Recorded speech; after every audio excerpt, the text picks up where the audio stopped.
Presidentja e shtetit Gordana Siljanovska-Davkova sot bëri apel drejtuar gjykatësve të kushtetues para seancës përgatitore për ligjin e përdorimit të gjuhëve, për të cilën ende nuk ka datë konkrete se kur do të mbahet.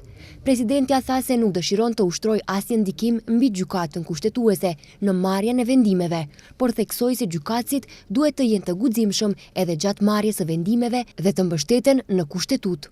Nuk dua të ndikoj mbi gjykatën kushtetuese, por ja një rekomandim i përgjithshëm, të mbështeten në kushtetut, ta mbrojnë kushtetutën, të jenë të guximshëm, të mbështeten gjithashtu te Amicus Curiae i Komisionit të Venecias dhe kështu nuk do të gabojnë.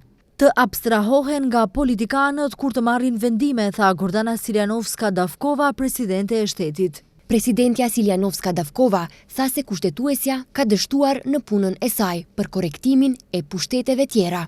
Kushtetuesja na rikujton anijet që qëndrojnë në lumin Vardar, e tërbota friksohet nga gjykatës hiperaktiv në kushtetuese, ndërsa ne luftojmë që ata të jenë aktiv.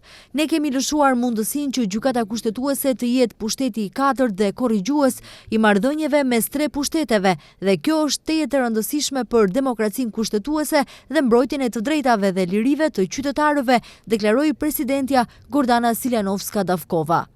Gjykata kushtetuese është institucioni më pak i reformuar në vend që nga shpallja e pavarësisë e deri më sot, theksoi kryetari i gjykatës kushtetuese, Darko Konstantinovski, në debatin mbi nevojën e një ligji për gjykatën kushtetuese.